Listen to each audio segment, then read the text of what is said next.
battlefield.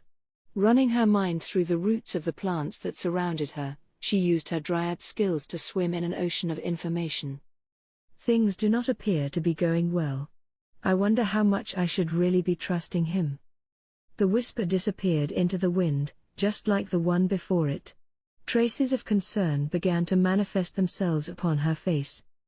She should have been the one taking care of the Orc Lord. But she could sense someone maneuvering behind him. Until she could grasp who, she couldn't make any rash moves. And while it might not be likely, if the Orc Lord managed to absorb her as well, it could spell the creation of a new demon lord and make it impossible for her own sisters to handle him. That prevented her from doing too much in public. It also prevented her from going very hard on the magic-born Laplace, giving him the chance to escape. That hurt her. The lizardmen were being consumed by the orcs out there, and she couldn't do anything about it. But Thraney was still focused on her own role as a warden of the forest, and what that meant to her. Gable continued flailing away in his desperate battle. Things were getting more and more one-sided. The orcs seemed to know no fatigue, attacking them without pause or end. The federated goblin-lizard-man forces, unable to escape from their encirclement, found themselves picked off one by one. And even if Gable tried to break through, how many of his men, wounded and in a state of total exhaustion, would follow him? It seemed clear that now was the time to abandon the slower goblins for good. There was no room for retreat, but by this point, Gable had to think about guaranteeing himself as many survivors as possible. Warfare, in general, stopped once it became clear who the victor was, but these orcs seemed intent on completely wiping Gable and his force off this plane of reality. There would be no terms offered, just murder, and then the feast. The orcs saw them as nothing but prey, and it triggered a primal sort of fear. The formation began to fall apart at the seams, the weaker-minded ones succumbing to terror like frogs being eyed by a snake. The goblins were already a lost cause, running around like mad in search of any solace, and the orcs weren't having any of it. They chased them down, killed them, and consumed them. Not even 3,000 functioned as a fighting force any longer, and to the lizardmen, a good fifth of which had fallen, the news was no less grim. It was already becoming difficult to lead them as a cohesive army. But Gable kept pressing his teams forward, prodding the orc lines for any possible route of escape. His tactics were impeccable, his abilities being used to their fullest. Then a group of those orc soldiers in the black armor began to move. A well-ordered team, unlike the common rabble, and each one protected from head to toe by metal. They might have been as physically strong as any other orc, but they functioned as a trained army, and their equipment was a massive upgrade. The orc leading them bore an aura that overwhelmed all the others, proving how much stronger he was than the rest. An orc general, as powerful as an entire tactical squadron all by himself. And he, just one of 5 among the horde, had 2,000 stout orc knights following him. His rank was A-, and he answered directly to the Orc Lord himself, the leader's most trusted of officers. It's over. In Gable's eyes, the demonstration of power was decisive. No escape, either. Best prepare to die in battle, then. If he wanted anything right now, it was to die like a warrior, at least. Gah ha ha ha ha.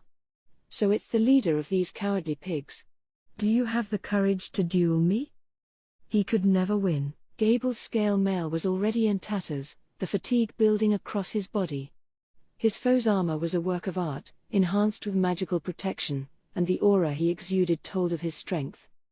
If he accepted this invitation, at least Gable would enjoy a glorious end on the battlefield. Perhaps he could take a general with him, if things went well enough. Gah ha ha. Very well. Let me take you. Striking down the enemy leader, crushing the last true support his lizardman fighters had to rely on, would make the massacre that much easier to carry out. That was the Orc General's thought, and Gable was aware enough of that. He also knew that struggling any more than this would only lengthen the agony. Any thought of the reinforcements the chief apparently counted on was gone from his mind. He had already selected this patch of land as the last one he would ever stand upon. I thank you. Then all was solemn as they began their duel. Holding his magical vortex spear, Gable sized up his foe, searching for any weakness. "Come on!" the orc general howled. "Bring it! Vortex torrent!" With all his remaining force, Gable released the most powerful attack he could, a killer move, combining his latent lance skills with the magic his current weapon provided. But Chaos Eater. The orc general spun his own spear in the opposite direction, cancelling out the force of Gable's vortex. It began whirling faster and faster, unleashing its own aura that took on a sickly yellow color before descending upon the lizard man. "Is he trying to eat me?" He rolled to the side, relying on instinct, but the aura continued to close the distance. "Gay hair. Just another reptile," the general laughed. "Your kind deserves to slither along the ground." Gable refused to give up. At least one strike, that was all he wanted. He grabbed a clod of earth, throwing it at the orc general. As childish as it must have looked, he had to deliver at least one clean blow. The attack disappeared futilely within the yellow aura, showing exactly how outclassed he was. Gable was too occupied with dodging the aura to focus on any other strikes. The orc general thrusted his spear at him, a twisted smile on his face. "Whoa. Better not get distracted, there." A familiar voice reached Gable's ears. At the same time, he felt himself being launched backward, just barely avoiding the hilt of the orc general's spear. What happened?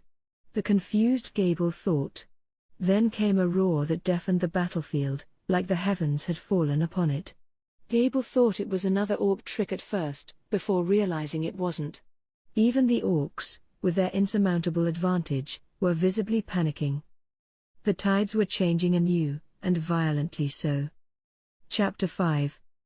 The Great Clash. Just as Gobda was reaching out to rescue Gable, I was checking out the battle from above.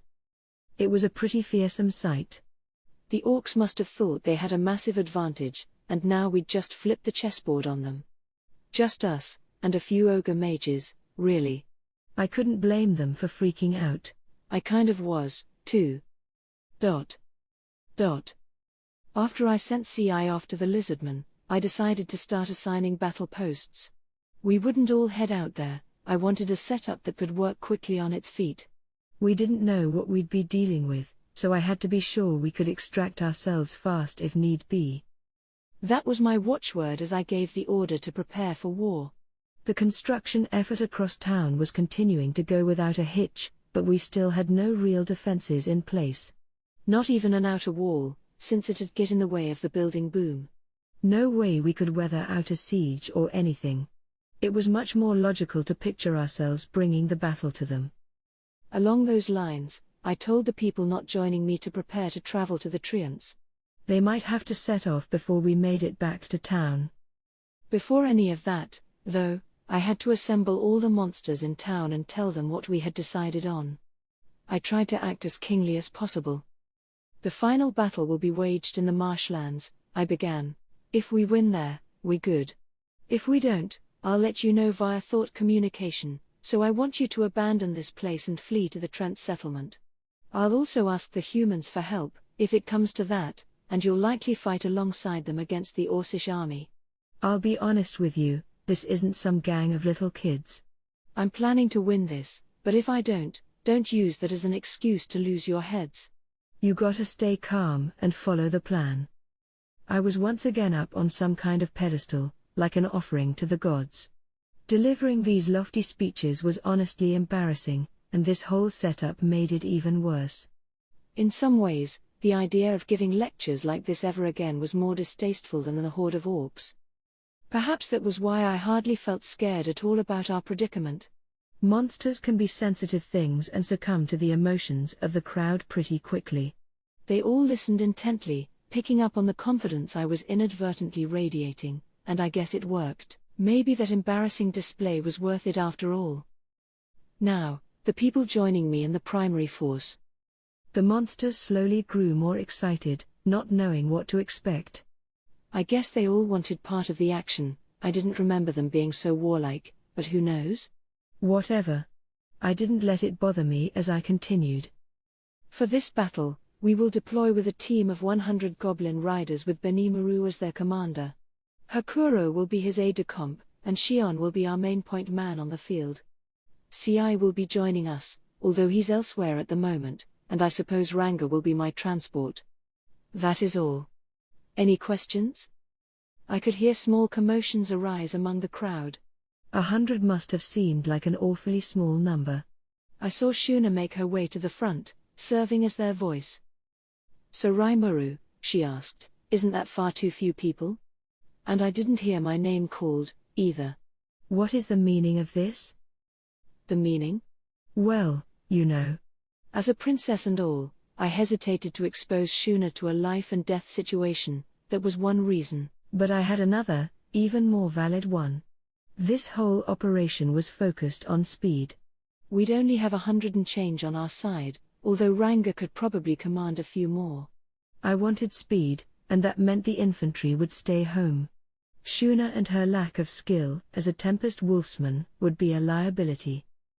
Plus, I was still only working with around 600 hobgoblins, evenly divided by gender. Around a third were assigned to Riga's security force, another third devoted to the construction effort, and the rest were women and children unsuited for physical labor. My force was small, yes, but how much could we spare, really? Yeah, well. You know, Shuna, I'll need someone to lead the rest of the people here. If we have to negotiate with Treants and Dryads later, Rigard's gonna have a hell of a lot on his plate, right? Your presence would do a lot to give the women and children some peace of mind, too. It sounded plausible enough, as I tried to convince her with it, and it basically seemed to work. In that case, I will live up to the role, she said, which was a relief. She did have a fan base around town, and I thought it was a good role for her. Shuna was still giving me and Shion glances, so I'm sure she still had a few questions, but she seemed accepting enough now. Which was fine by me. No need to go out searching for landmines to step on. So Rimuru, Riga said, raising a hand, why did you not call upon me? That question was a lot easier. Riga, I want you to command the remaining security forces and beef up your patrols outside town. You know how crazy this forest is right now. If something happens after we head off, I'm leaving you responsible for them all. Make me proud. I had both Riga and Rigard nodding at my reply. A number of powerful magic beasts, the kind that usually dwell deeper in the forest, had started showing up here and there closer by. With that in mind, it was pretty easy to have them see things my way. So with everyone on my side, we all began to prepare. After the speech, I received word from CI. So Rimuru, do you have a moment?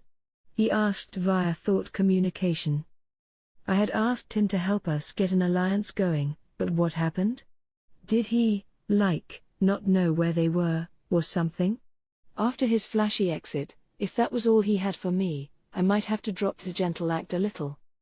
It worried me a bit, but I should have known that wasn't the reality. Unlike me, CI was actually somewhat capable. I was able to meet with the Lizardman chief. He seemed willing to accept the alliance, but he asked for you to personally come see him, my lord. That was surprising. It wasn't even half a day since our conference ended, and he had already extracted a promise from the guy. Talk about capable. And handsome, to boot. I almost resented him. As I tried to get that under control, I replied, sounds good. We're gonna fight this out in the marshes anyway. You're already there? Oh, yes, my lord. Shadow motion made the voyage to the marshes rather smooth sailing. It allows me to immediately travel to any individual I personally know, but tracking down the chief's exact location took me some time. As he put it, CI used shadow motion to reach the marshes, then deployed his army of replicants to scope out the area. Gobta could only travel via shadow motion for as long as he could hold his breath, so CI outpaced him. It appeared that his physical corpus was already back. I wondered if having a replicant contact the Lizardman chief was really the best thing. The mere fact he could control multiples at once still astonished me. It was nothing I could pull off. Well done. So when would you like to hold the discussions, sir? He asked, shrugging off my compliments in a way Shuna or Shion never would. We'll probably need time to prepare, and the goblin riders will need a few days for the journey. A week from now, maybe? It'd be more like 2 weeks if we were going on foot, but a goblin rider wouldn't need 5 days. I reckoned we'd take around 2 days to prepare, so a week should be fine. Gable had his own transport beast, but it didn't look nearly as fast as a Tempest Wolf. If we arrived at the Lizardman caverns before he and his men returned, we might wind up getting caught in whatever he was planning. I wasn't completely sure it was a coup yet, but it always paid to watch your back at times like these. We needed to stay on top of the situation if we wanted to keep the initiative on our side. A little late, in this case, would be just right. So 7 days. Very well. I will work to make it happen. He ended the link. I wanted this alliance to be firm, in writing, as soon as possible, but I knew it'd be hard to trust someone you'd never met before. But if we waited to prepare until after we shook hands and declared the alliance done, the orcs would be knocking on our collective doors in an instant. If the whole thing fell through, I was planning to pull back our forces at once. If they weren't willing to work with us, we'd wait for the orcs to swarm them, then hustle off to the Treant Sanctuary. It sucked for them, but I wasn't here to give them lip service. This was war, and I had people counting on me. There had to be a line in the sand. They sounded open to the idea, though, so maybe I was just catastrophizing again. Either way, though, I had to hope it'd work out. Kaijin already had my next order, 100 sets of goblin rider weapons and armor, as soon as possible. Benimaru and Hakuro needed some, too, not to mention Shion, but they could wait. CI would be home soon anyway, they could get it arranged then, together. Kurobe was taking care of our weapons, Shuna and Garm our armor, and they'd be done with it soon enough.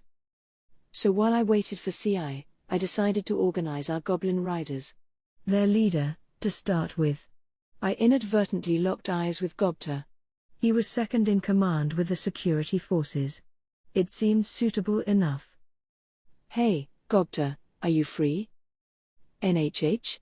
Whenever you say that, I have a feeling it never works out too well for me. Ah, you're just imagining things. You're going, too, right?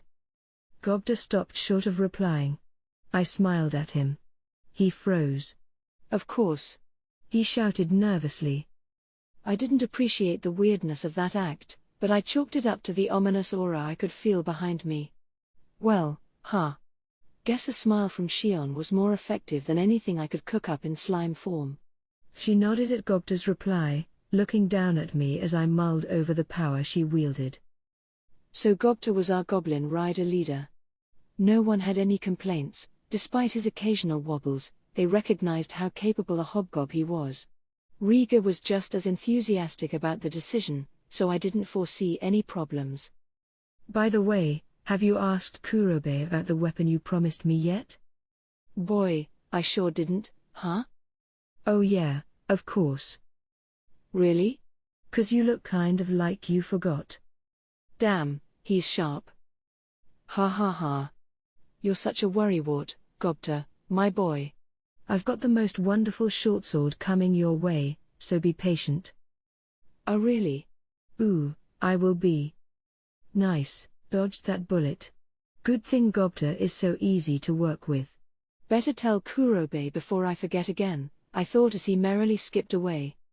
That had left 100 members to select. It was a pretty simple process. I just selected the original goblins who were already paired with their rides as opposed to the relief members in the security force. I handed their names over to Kaijin, asking him to get their equipment ready. Just as I was done wrapping this up, CI came back. I apologize for the delay, he said as he appeared from Benimaru's shadow like some master ninja. You could just fall in love with him, the way he moved. So let's get started, then. We headed over to the production workshop, the nerve center of all our manufacturing. It was a wooden structure, about the size of a small gymnasium. We were planning to reinforce the walls with mortar later, but we lacked the free hands for it right now. It was still one of the largest buildings in town, and it certainly stood out as such. When we went inside, we were greeted by several people loudly working on something, the 100-man battle gear order, no doubt. The security forces equipment would have to wait for now, sadly. We moved deeper inside. There was a room devoted to sewing work, but at the moment it was a private office of sorts for Shuna. Her skills were so masterful, it'd take a while for the gobliness to catch up, so she was alone for now. They were gung-ho about learning, don't get me wrong, but at the moment I had them making hemp fabric and other clothing materials under the watchful eye of Garm. Once everyone had more equipment, I was sure Shuna would recruit some of the more talented seamstresses to help with the silk. We needed clothing before we needed armor, after all. I was now headed for this sewing room, greeting Shuna as I stepped inside. She smiled back at me, now wearing a beautiful, kimono-like dress she must have sewn herself at some point. It looked meant for a priestess, but designed to be as easy to move in as possible. The top was pure white in color, but the skirt part was a light pink, like Shuna's own hair, and it made for a cute-looking picture. One look and you could see what kind of techniques she had at her fingertips. I was expecting great things. Shuna took out several outfits and lined them up on her work table. Thank you for being patient, she said. I've prepared your clothing, so Rimuru, along with a little something for my brother, I guess. You guess? This made Benimaru laugh. Ho ho ho. Can you blame her? Your silk fabric is so exquisitely made, Hakuro added, having even a scrap of it is a great honor. Do you have an outfit for me, too, perhaps? CI was wholly uninterested in the banter. Shion was probably the one with the biggest emotional stake in it. She was a bit more boorish than the others, but she was still a woman. Here you are, Shuna said, completely ignoring the others as she presented some clothing to me. Afterward, she distributed outfits to everyone else, which was just the sort of thing she'd do. Once we all had our respective gifts, she guided me to a small changing room.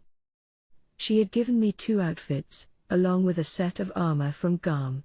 He gave that to me, she explained, and I made sure the clothes would be comfortable underneath. I didn't see Garm around. I'd have to thank him later. So there I was, in the changing room. My first outfit was a base layer, a shirt and some short pants. She had done a great job reproducing the crude illustration I gave her. It felt great for everyday wear, I thought, and she had created 3 sets for me, so I didn't have to go naked while having the laundry done. The second set of clothes, meanwhile, was for battle. A real tour de force from Shuna. Transforming into my child version, I immediately set to strapping it on. It felt so glossy and slick on my fingers, more wonderful than even the highest quality silk I knew, and the pants and shirt were done up just as I had designed them. It was an incredibly pleasant surprise. The cut, and the fabric, were better than anything I wore back home. Some of my sticky steel thread was woven in, too, so it'd protect me more than well enough. I had the sage analyze it for me, so I knew. This outfit, though. The moment I had it all on, it was like I was born to wear it. Perfectly sized. A sort of magic item, I supposed. I had absolutely nothing to complain about, as I felt its magicules intermingle with my own. It already felt like another part of me. Just to test it out, I morphed into my adult version, and just as I thought, the clothes adjusted themselves to match. A perfect piece of work. I moved on to the armor Garm had provided. He said he'd given it some extra attention, and it fit me just as well as the clothes. There was a dark jacket made from tanned leather, tied together with string in front instead of sporting buttons. It looked like a plain old jacket, but it was also magical, and a perfect match for my aura. Maybe it was because I had the original pelts stored in my stomach before handing them over to Garm. That must have turned it black in color, matching well with my aura. Once again, no complaints. All I had left was the coat to wear over the clothing. This was a long jet black coat made from the original direwolf boss's fur. Another Shuna special, and since it lacked any sleeves, it was light as a feather. The front was open, but that didn't make it annoying to wear at all, oddly. Putting it on, I wound up wearing it sort of like a robe. The rear had a high part like a collar to protect my neck, and I could remove this if I wanted or use it as a scarf. A scarf that, apparently, would keep me warm in winter and cool in summer, somehow. I didn't think it mattered much with my cancel temperature, but I had to give it a shot regardless. And thanks to that sticky steel thread in there, it really did have some resistance to cold and heat. The coat also came standard with self-repair, which went way beyond basic seam fixes. Enough magic force, and I could basically regenerate it from scratch. Keep it clean, too. Ultra-speed regeneration at work, I supposed. It made sense. This fantasy world, man, it was a treasure trove of fun stuff to play with. So I put it all on and stepped outside. Shuna stared at me spellbound, clearly blushing, as the rest of the ogre mages tried their own clothes on. It turned out everything she sewed had the same magical properties of my outfit, absorbing the wearer's aura to match their body perfectly. Thus, they were all natural fits. Benimaru's kimono-like robe was bright red, almost like velvet. On a normal person, it would have looked unnecessarily gaudy, almost clownish, but he had the natural good looks to pull it off. Hakuro, meanwhile, had an outfit of pure white, like a mountain hermit, no excessive decoration to get in the way of battle here. Between that and his sharp eyes, nothing could have suited him better. Siai's robe and pants were both a dark shade of blue, light, airy, and no doubt hiding an arsenal of covert weaponry inside. Shion went with a Western-style dark suit of purplish blue, exactly what I had drawn up, and framed her as the capable executive assistant she was. All these outfits, mine included, became magical by nature the moment they contacted our skin. Really fantastic results, I thought, and apparently we were free to customize or transform them as we liked. That was thanks to the magic thread used, the mixture of hellmoth cocoons and my own sticky steel thread. Their magicules could be freely remixed and adjusted, much like how weapons of magisteel morph to meet the needs of the carrier. This meant the clothing would grow with the wearer's body, but I thought it made for some neat fashion applications, too. I doubted there was much else like this in the world. I didn't know what sort of magic items humans used in their day-to-day lives, but I had to assume Shuna was among the best in her field. Weaving clothing that magically merged itself onto people's bodies had to outclass whatever they bought off the rack in their realms. I wondered how much my outfit would go for on the open market. "Oh, I have this for you, too," Shuna said as she handed me a pair of shoes made of leather and resin. "I think they'll go wonderfully with your cute little legs, so Raimaru." I tried them on. They fit and offered supreme comfort. "Ooh, these are nice. Dold made these for me," she said, smiling. Apparently, both he and Garm were too nervous about how I'd react to hand them over directly. So why weren't they too embarrassed to ask Shuna? They probably just wanted an excuse to talk to her. She had pairs for everyone, shoes for me, Siai, and Shion, sandals for Benimaru and Hakuro. Even the sandals were top-notch pieces of work. I was sure enough of that, given how well my own everyday sandals felt. So we had our new clothes, sort of reinventing ourselves in the process. We left the workshop in a state of near bliss, waved off by Shuna's gentle smile. Next up was Kurobe's forge. I hadn't seen our smith lately, busy as he was with the creative process. He hadn't even appeared at the deployment speech I gave earlier. I knew he was doing fine. He was just the type to get totally absorbed in whatever he tackled. I did ask him to make weapon production his top priority, too, and he had apparently been spending well near every waking hour on the effort. Kaijin told me as much before our conference. The door to the forge was open when we showed up. It was fully equipped with tools he brought over from Kaijin's workshop, with the raw materials for his work kept in an adjacent storage room. I had granted him a pretty decent supply of magisteel. He had everything he needed along those lines, but he was a little nervous about the lack of other metals on hand. We needed to examine the nearby mountains for a permanent ore supply, but our lack of time and resources meant that had to wait. Until the construction frenzy died down a little, staff shortages were going to be a chronic issue. I could hear banging from inside the forge, waves of heat wafting out from the door. This was the only high-temperature forge in town, run by a furnace made from clay blocks heated with control flame. It turned out better than I anticipated. We were planning to build more once we got to grips with this one. Lots of things in the works, not enough time to tackle them. A real pain. So we went inside and grabbed Kurobei's attention. Once he noticed, he greeted us with a smile. "I was expecting you," he said. "There's something I'd really like to show you all." I could tell he was eager to show off his latest work. A little too eager, in fact. He spent the next 2 hours talking about everything he had crafted, my eyes glazing over along the way. "Yes, I know, it's all great, can I get out of here, please?" I almost said it out loud a few times before stopping myself. He just looked too happy. I was hoping Shion would step in, always eager to have her say on anything, but she just sat there and stared at all the weapons lined against the wall, enwrapped. Weaponry was a hobby for her, I guess, as it was for all the ogre mages. They carefully studied every inch of what they were given, grasping it in hand as they took in every word of Kurobei's guidance. Benimaru had an elegant, flowing long sword, Hakuro a large staff with a sword hidden inside, Ci a pair of ninja-style blades.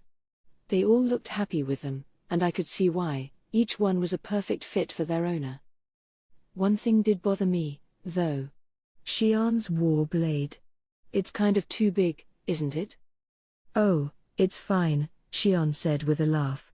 "The scabbard's covered in magical power, so I can make it disappear with a moment's thought." "That's great, but it wasn't what I asked." "Isn't it kind of impractically large?" But Shion's smile informed me that further protest was useless. If she could handle it, fine, but it was far too large for a regular person to pick up. I doubted even Kaijin could have made that. Dwarves were pretty strong, but they would need 2 hands just to move it. Shion, meanwhile, could unsheath this massive hunk of iron with a single arm. I realized, at that moment, that angering her would never be a good idea. "This is probably the largest weapon I've ever built," Kurobei said, smiling confidently as he watched Shion. I figured she could take advantage of it. And he was right. Shion couldn't have looked happier. Finally, it was time for my own weapon. "For you, so Rimuru, I got this." "It ain't complete yet, this is just the beginning." "You talked about a sword with magic ore in it, and that's what I'm in for. Kaijin and I are doing some research, but we're gonna need a mite more time for it." "Until then, if you could get used to this sword." I was handed a long, straight sword. So he was actually going through with that idea? Sweet. It made me excited, and glad I offered the suggestion in the first place. Sitting through 2 hours of esoteric blacksmith discussion paid off after all. "All right," I nodded, storing the sword in my stomach. I could bend it to my will more easily in there. Kurobei, with a nod, handed me another blade. "This is just a test run," he explained, "something we were experimenting with. Feel free to use it for now, though." It looked like a plain old Japanese-style katana, but since it was made by Kurobei, I was sure it was a masterful piece of work. I'd want to take care of it. And besides, Hakuro was currently beating all his swordsmanship knowledge into me. It'd be nice to have one to carry around, I thought, and in a moment, I had it around my waist. That alone made me feel a little stronger, for some reason. Weird. Finally, I asked Kurobei to make a short sword for me. He looked a tad confused momentarily, but he smiled and nodded at the request. I didn't know what he thought about it, but I didn't really care, either. This would be Gobta's weapon, after all. I could hand him a plastic fast food knife, and he'd worship me for it. So he ventured back to the forge. We were all armed now. On our way out, Garm stopped us. Apparently, Benimaru's armor was done. Without much ore at hand, iron was in very short supply, so he couldn't provide him with a full plate package. Ogres weren't really into that sort of thing anyway, though. It didn't go too well with kimono, besides. Instead, Kurobei brought over a set of scale mail crafted from monster-harvested materials, the completed version of what he had given Cabal the Adventurer before, and an outfit that melded with the wearer's aura as well. Glad to see my magisteel was being put to such good use. It was much more sturdily built than the test run, designed exclusively for Benimaru and matching remarkably well with his red kimono. There were pieces for his chest and thighs, as well as gauntlets and shin guards. Benimaru instructed him not to bother with a helmet, as that wasn't his style. It was flashy, but again, it worked perfectly with his good looks. I asked him about armor for the rest of us. "Oh, I'll have Shuna handle that for you all," he replied. Apparently, he'd deliver each piece to her once it was done. He really liked having an excuse to see her, I suppose. For now, though, he provided 3 sets of chainmail for Hakuro, Ci, and Shion. They would wear it directly over their base layers, so it would be well hidden. Garm and Shion had worked closely together on these, too, and they were designed not to distort the look of their outfits at all. Plus, Garm got to hang out with Shion more, which I'm sure was all the inspiration he needed to do such a great job. I kind of wished his work ethic wasn't inspired by getting to hang with beautiful women, but I couldn't complain. I already had my dark jacket in hand, so I didn't need anything else. I made sure to thank Garm while I had the chance. The next day, the goblin riders were by and large ready to roll, lined in a perfect row with a week's worth of provisions strapped to their backs. We needed to be quick and decisive in this fight, so I gave them only the bare minimum of food. If I had to provide a full supply, it'd slow us down too much. Speed would be everything, and if it was called for, we'd need the ability to zoom out of there on short notice. Each rider carried enough food for themselves, and that'd be sufficient. I figured we might as well get going so we could scope out the geography in advance. "We've got an orc lord to take down," I shouted at them. "Let's make this quick."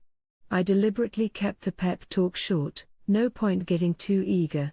We need to keep our eyes focused on the situation around us, and the simpler the objectives, the better.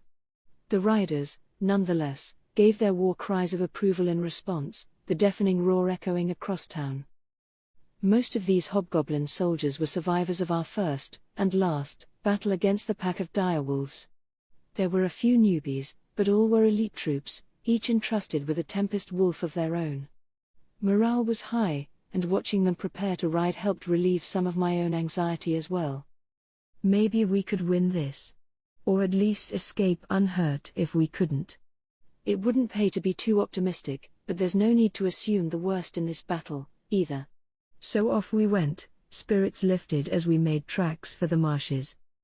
3 days had passed since we left town.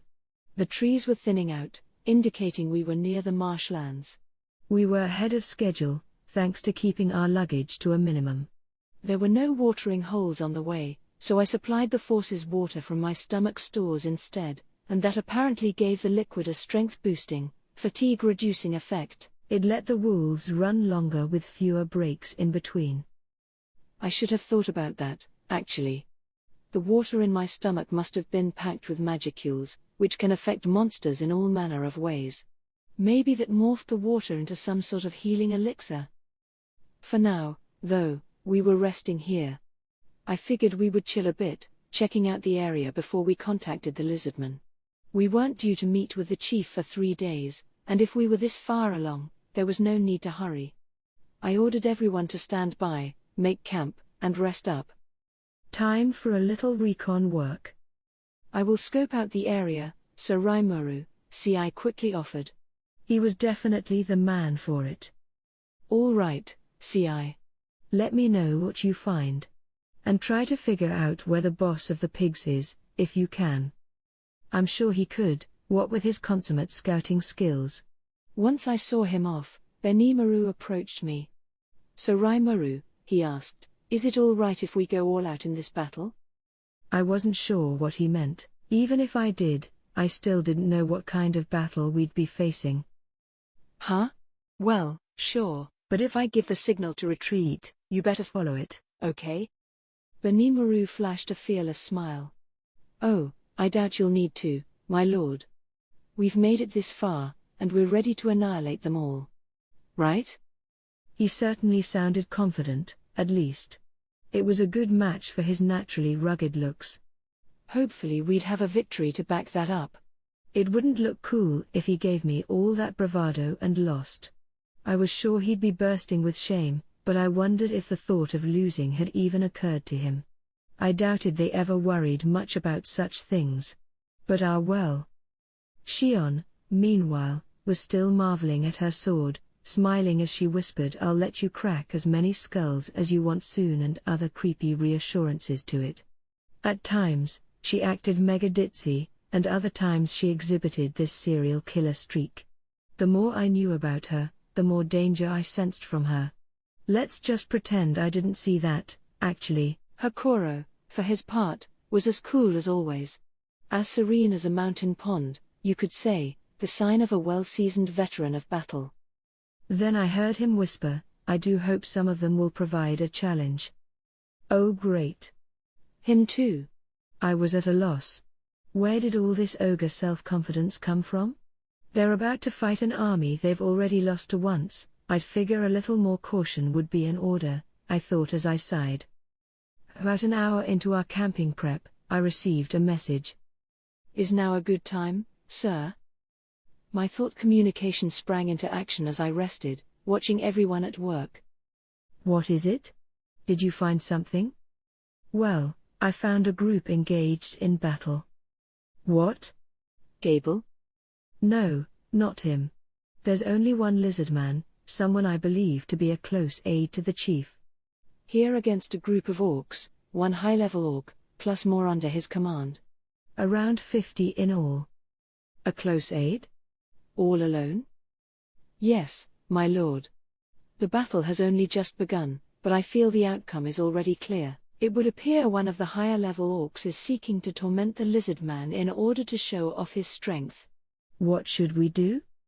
Could you defeat this higher-level orc and his men? It should be simple, sir. More of that confidence. I figured I could trust CI on that. But what about that lizard man? I couldn't just let him die, but if the orc wanted a fight, now would be a good time to scope out their abilities.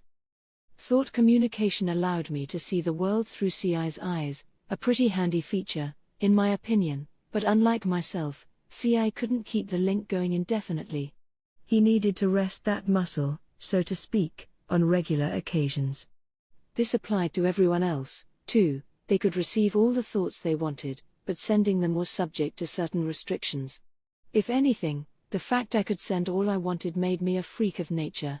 We could have linked together more closely if CI weren't so far away, but no point complaining to him about that. All right. Try to observe them for as long as you can and relay what happens afterward. I feel bad for that lizard man, but keep your distance for the time being. Step in if you think the battle's gonna turn fatal. Yes, my lord. The connection expired. Sounds like something's up, then. No way a lizard man would be alone in the outer regions of the forest otherwise. I was hoping to rest and take my time gauging things, but I guess that wasn't going to happen. I gathered everyone together. "Listen, people," I said, "we're not camping. It sounds like something's going down." I saw the faces of the goblin riders tense up. "So we're fighting?" one asked. "Likely, yeah. Our enemy number's approximately 50, so I want to see 2 of you tackle each one. Remember, the Orc Lord's capable of absorbing the abilities of dead enemies. So don't push it. If you think you're in trouble, get out of there. Are we clear on that?" "Yes, sir." They cheered, Gobda leading them on. "Right. I'll get their position from CI. Once we're there, I want you to surround them, then rub them out as quickly as possible. And remember, don't push yourselves." "Aren't you worrying a little too much about this, Sir Rimuru?" Benimaru interjected. "Because I think we have an extremely capable crew of riders here, to say nothing of us." "You think?" "Well, I suppose it's up to you guys, then. Get moving." "Yes, my lord." I watched as Benimaru and Hakuro led the riders off. Shion was staying with me. The riders could handle the infantry-level orcs, but I wanted to see this high-level officer for myself. The more I knew about our enemy, the more I'd have to work with in the upcoming battle. I had CI and Shion working on my side. I doubted it'd be too dangerous for me. Thus, we mounted Ranga and made a beeline for CI. We reached CI as he deflected a sword slash from an orc that had just jumped off a tree limb. The orc bore a pair of heavy scimitars, curved to look like enormous meat-cutting knives but thick enough to slice through bone. The long arms on the Orcish races made it hard to estimate their offensive range. CI engaged in a little back and forth with him, his constant array of leaps and dodges bringing him precariously close to defeat at times, to an outside observer. I wasn't worried, though. This orc was, in my eyes, pretty weak. Unlike Hakuro, whose strikes seemed impossible to avoid even with the instincts of a born hunter, I could still predict this orc's moves just by looking at him. It was cute, in a way. Who are you?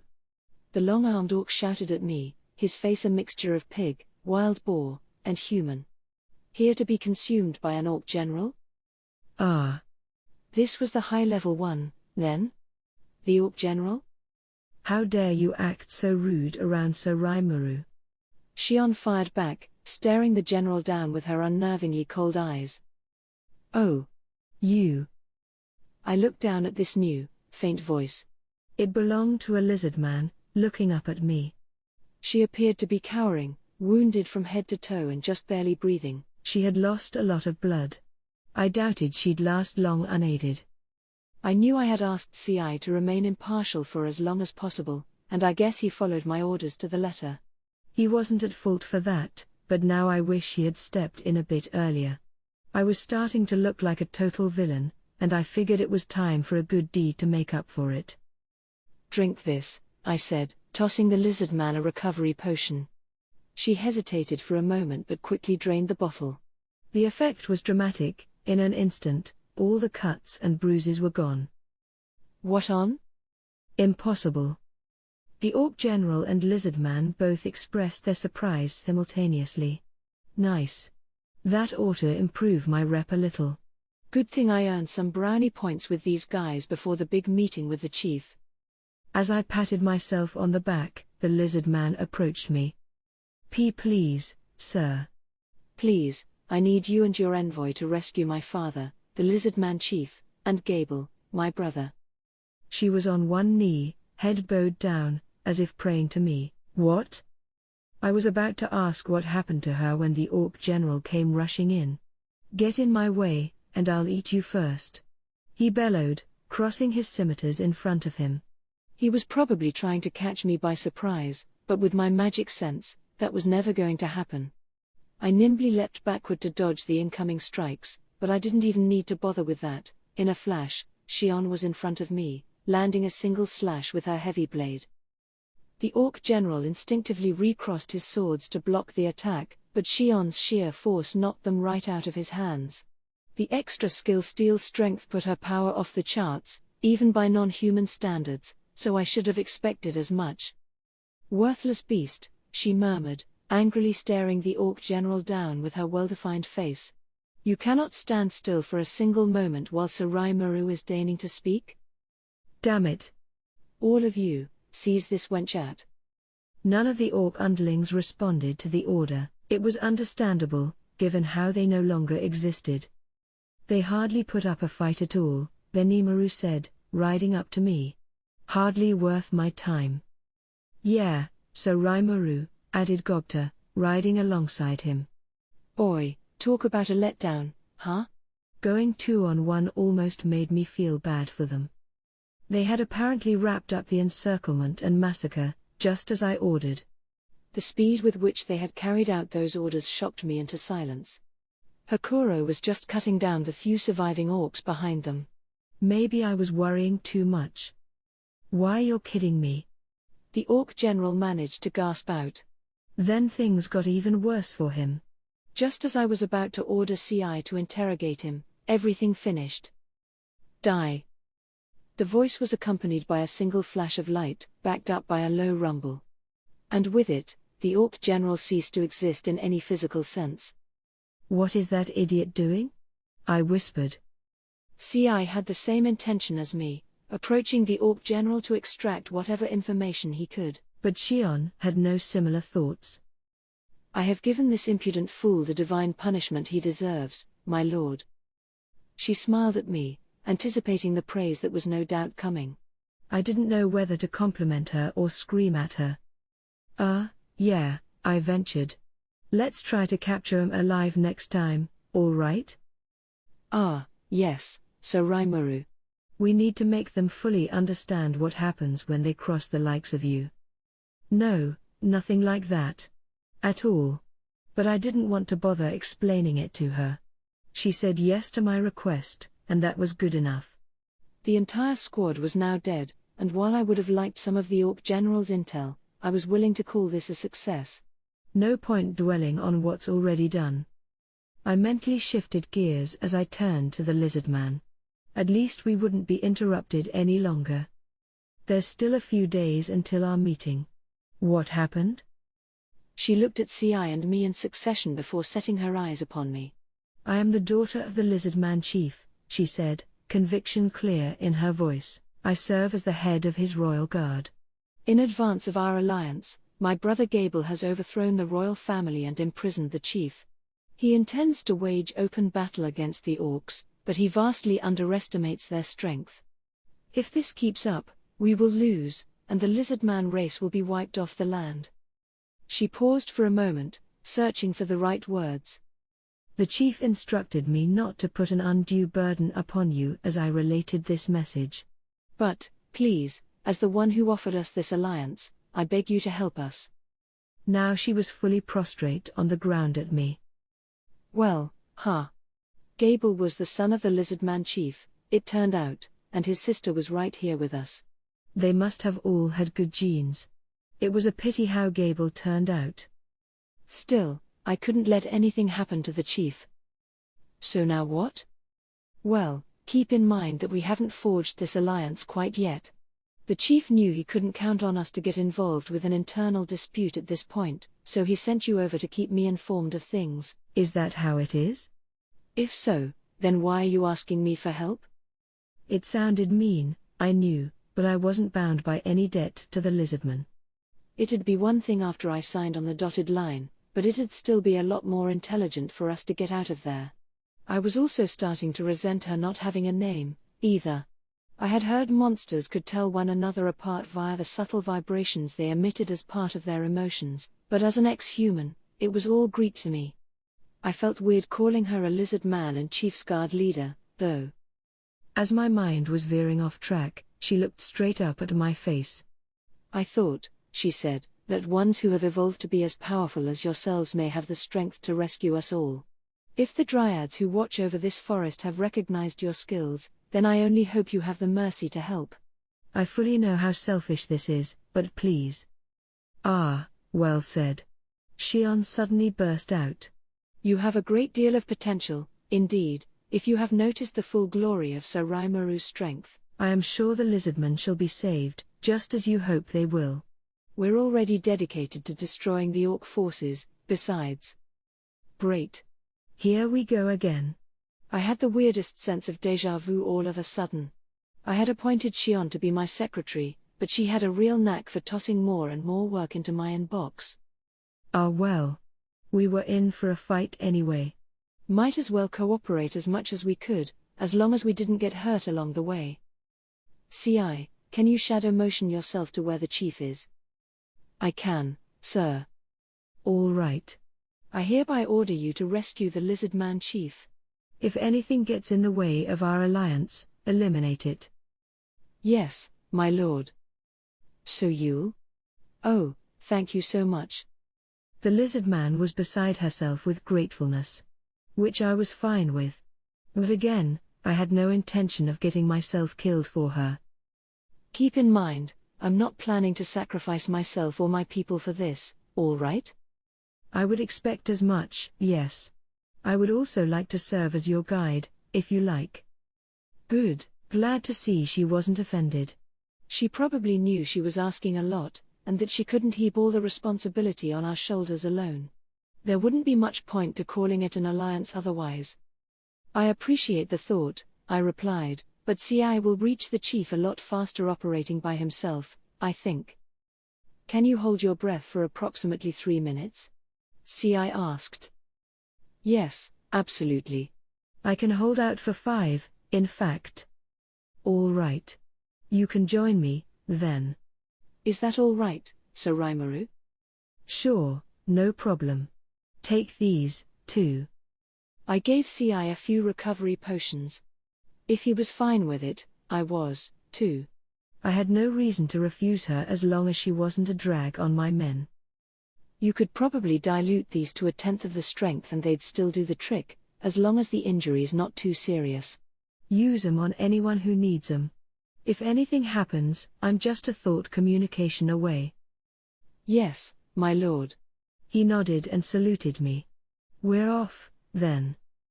The lizard man bowed deeply before turning to Ci. He placed his hands on her hips and began shadow motion, disappearing from our sight in an instant.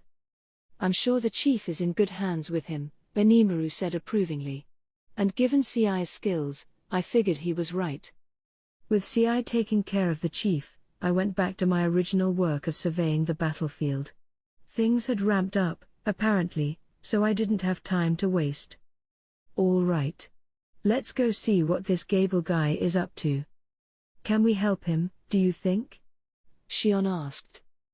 I shrugged. Depends on him, I suppose. I can't say if he's still alive or not. We had agreed to rescue the lizard man chief. I hadn't breathed a word about Gable, and I certainly wasn't going to expose ourselves to danger for his sake. For now, I wanted to check out the state of the war. You aren't planning to venture into battle yourself, are you, Sir Raimaru? That's my plan, Benimaru. And I'd like to see things with my own eyes before deciding on anything. Scoping out the situation was basic stuff, I thought, and I did want to check and see if Gable was alive. Benimaru, however, was vehemently opposed. My lord, wait a moment. Hakuro and I could handle the job well enough by ourselves. You and Shion could simply observe us from afar, instead. Indeed, Sir Raimaru. You are my leader, and the leader of us all. I am sure it would be wiser to leave this battle to us, in this case. Guys, that's not gonna work. All we had here were Benimaru, Hakuro, and 100 goblin riders. Everyone had to pitch in. I had been planning to work out a more detailed battle plan at a conference once the alliance was set in stone, but I already had the general idea in mind. We'd use the lizard man force as bait, and I'd have Benimaru and the other ogre mages take care of the higher level orcs for me. In other words, I basically wanted to create a scenario where I'd be fighting one-on-one against the orc lord. I wasn't interested in sending 100 people to their suicides against 200,000. Whoa, calm down, guys. Do you seriously intend to defeat 200,000 screaming orcs with a band of 100 riders? I pointed out with more than a little disbelief. Yeah. Gobta chimed in enthusiastically. You tell him, sir. I couldn't blame him. You couldn't expect someone to follow an order to jump off a cliff. I figured, where there's a will, there's a way, Benimaru grumbled. Only Hakuro and Shion agreed with him. I was starting to wonder if all these ogres had a screw loose somewhere. Will can only get you so far, guys. I was planning to give them a fair bit of leeway, but maybe I should tighten the reins a little instead. They had already lost to the orcs once, they should know how scary they all were. That was my take on their reaction, but I didn't verbally share it with them. They were all acting like their evolutions had wiped the slate totally clean. Well, anyway, I'm gonna be watching the situation from the skies above. I'll give out orders depending on how things go, so I'll let you handle the details on the ground, Benimaru. All right. Fair enough, then. That seemed to appease him well enough. But I was still nervous. I'd never done anything like commanding an army before. I played a lot of strategy games on the PC, but I had no experience directing actual flesh and blood around. So my intention was to watch the action from overhead and stick strictly to handing out orders. I'd use thought communication to link up with everyone and keep them abreast of developments. Benimaru would then use that to command the ground forces, although I'd have ultimate authority over whether we retreated or not. So is that clear? I said to the assembled goblin riders. You are to follow the orders of Benimaru, unless I give specific orders myself. Also, don't do anything you think might get you killed. This isn't gonna be our last stand, so don't fool yourself into thinking it is. Rah! The riders roared their approval once more. I warned them not to get too hot-headed, but war was war, and they were raring for one. We will not let you down, so Rimuru. Shion said, Benimaru nodding next to her.